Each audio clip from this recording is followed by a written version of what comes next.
Craig, good to see you again, man. It's a pleasure, bruv. Good to see you. Got to say, first of all, last night, stunning, absolutely stunning live performance. Thanks, it's great to see you in such an intimate venue. From a performance point of view, just jaw-dropping. Got to say about the album, obviously, very brave, very big change in direction for you. Gone to the urban in the face grooves and all of a sudden it's soulful, mature, laid-back style. What a change in direction. What was you thinking when you recorded the album? Because it's a very different album and a very brave album. Firstly, thanks. I'm glad that you like it, firstly. Because I know you're a man who knows his music, do you know what I mean? To be honest, it's that whole thing. I grew up listening to soul music. I mean, as much as I listen to R&B and hip-hop, how can you not be influenced by the Whitney Houstons and the Shaka Khans and Aretha Franklins and Earth, Wind and Fire and just things that had that, from the first listen of, say, Whitney Houston's I Want to Dance for Somebody, you just thought, I feel good off it. And I think through the 80s, even though I was very young, I was very susceptible to the music that was going on. And then through the 90s, there's more of this R&B thing started happening, and I started getting into DJing.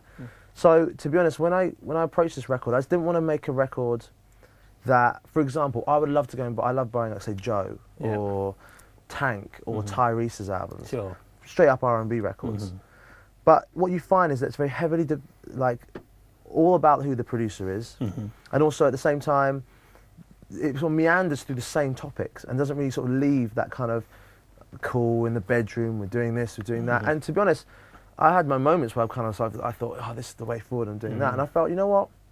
Not for this record. I want to make a soul album that people will listen to and just have that good feeling from the start, and they'll find the lyric later. I don't want it to be about this emotive lyric and I'm talking about a breakup or, I mean, how many times or ways can you say I love you? This one was about, let me just have some fun with this. So when you hear it from the opening note, you're just like, oh, this is a bit different for Craig. This is what, live horns, a live band vibe. And it was a risk to take, but I always knew that, I mean, as long as the songs were cool, you'd be able to hold through it. But I was very, very excited and happy about this record. It's been fun. And you have become the king of songwriting in this country, definitely. I mean, the songs that you pick and use on your albums are always so strong, the song bases behind them. Let's start with a new album and talking about Six of One Thing. Absolute, hands in the air, fantastic record that makes anybody want to just get up. Tell us about the track. What's it about? Six of One Thing is one of those songs that, it's that great British expression of six of one thing, half a dozen of another. And just, as soon as you think you know and understand a woman, as a guy, you think, I get her now. Next thing you know, you're just like, something's not really quite right here, because now one minute you're saying this, next minute you're saying that, and I actually have no idea what you're talking about. So the kind of vibe of the record was kind of highlighting that fact that I think you'll never understand women as long as you live, as like years can go by, but you still don't quite understand them. But rather than doing it on some kind of slow mid-tempo kind of ballad, I thought, let's fire it up. Let's kind of get the horns playing. Let's get it so it a little bit of a fast meter in the vocal, and then start hitting this six of one thing, half a dozen of another, six of one. Because especially when I do it acoustically, we speed up a little bit more, and it's more like I'm riding it like I was back in the day doing some kind of garage track. So it's definitely one of my favourites on the album. And it's got to be a future single. It's so catchy. I really think that the response we've had is pushing for it to be. It's got to be. It's just so catchy. It sticks in your mind. I mean, walking out that venue last night, I could hear it over and over and over again in my mind. I love it. Friday night again, awesome, breathtaking, summer sounding, slick R&B. Again, what's the idea behind the track? Very good track again. I actually wrote that song with a guy called Egg White, which was like an experience for me, because I never had really worked with going into a room and doing like a writing session with someone, because I always found it a little bit kind of sterile and just there's no real vibe about it, throwing two people who don't know each other and trying to work a song. But then on the other hand, the kind of enlightening thing is that you're kind of out your comfort zone, because you don't know the person, you don't know, so you're kind of having to step up and be like, I've got to come correct here, because I don't know what he's coming with. And then we started jumping onto this topic of, I said, look, I remember when I was back in Southampton and I was like growing up, and they'd be come to Friday night, no one really knew what they were doing, people didn't have money to go out, for some reason the check hasn't come through from selling double glazed windows around the corner or working at McDonald's, something's kind of gone wrong, there's no alcohol, not even to go like get a six-pack or something around the corner, no cigarettes, everyone's on a downer, and it's supposed to be Friday night, and I'm thinking, we've got to write a song that touches on that. So the whole song is saying, look, come on, just get up, be proactive, don't sit around on your ass all day kind of worrying about the fact that there's nothing going on. Friday night, put them shoes on, just blag your way into a club. You never know, you might be like going home with a lady on your arm. The album itself, who have you worked with it on it production-wise this time? This is, it's been with Fraser T. Smith, who's like been my guitarist from like day one. He turned his hand to production and he started doing some stuff with Kano. He had like the Typical Me track with him. Then he did This Is the Girl, the track I did with Kane, and a track called Bad Boy. And he's just been kind of like, we always did demos along the road. On the road, we were writing songs together, but it always sounded a bit like demos. It sounded like a guitarist trying to do a proper production. And then he kind of stepped up his game, and I was like, when I heard Typical Me, I was just like, is that how you're going on now, right? He's like, okay. So I started working with him. The other producer is a guy called Martin Terefi, who had done Katie Tunstall's album and James Morrison's big record.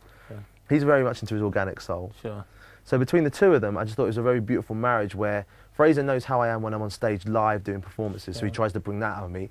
Martin's like, I don't want you kind of doing like loads of takes, being really the perfectionist. I want you to get into a band scenario, play the songs through a few times, record a couple of them, and then pick a take. And I was like, so how do you want to go on? Like, really kind of mean you have to step up your game. Back to the old days, we're on to tape. Like, there's no splicing of tape going on. I was like, you got to like make sure you come correct. So it was definitely an experience.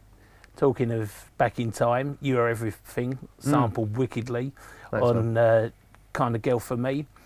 Again, you know, you have over the years become the king of samples as well, and you've always pulled out Same Cat in the Bag. Why did you pick the Diana Ross track? You know, I was meaning to do something on that for a long time.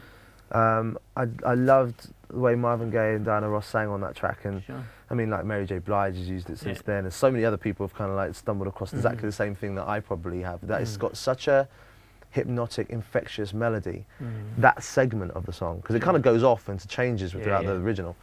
But I was just like, I love that.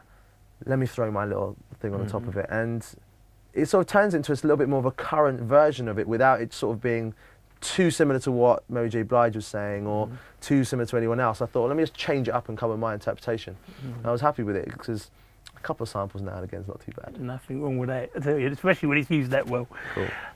Taking a break from the album just for a sec, I want to take you back quite a way to when you first performed at Southport. It was just before Film Me In became #1. We knew it was going to be #1 on the Sunday.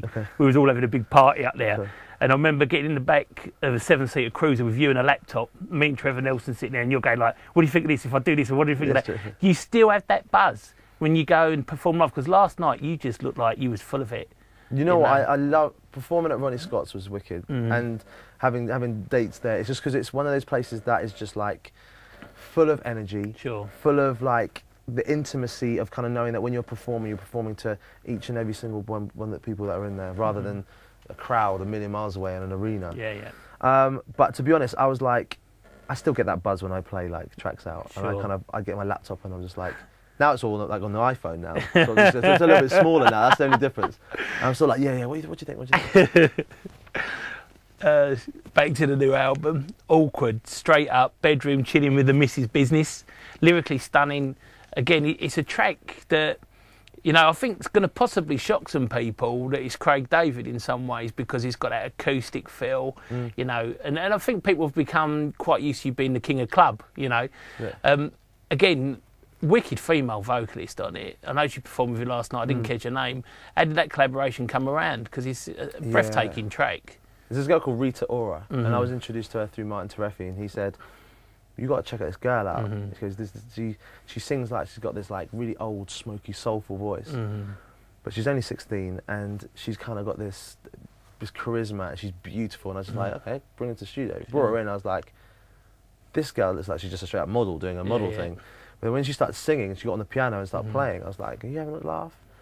Are you actually having a laugh? And next thing you know, I was like, we were writing the song Awkward, and it just seemed perfect to have a line in the song that she could sing. She just blew in the song and just did her thing, and it was like, this girl in my eyes is the next big star to come out of this country. With Martin Terefi behind it, and I'm writing songs as well for her.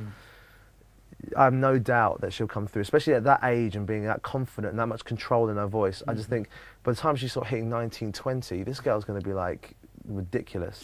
So I was really excited to work with someone, a newcomer, and kind of see real potential in someone, so it was fun.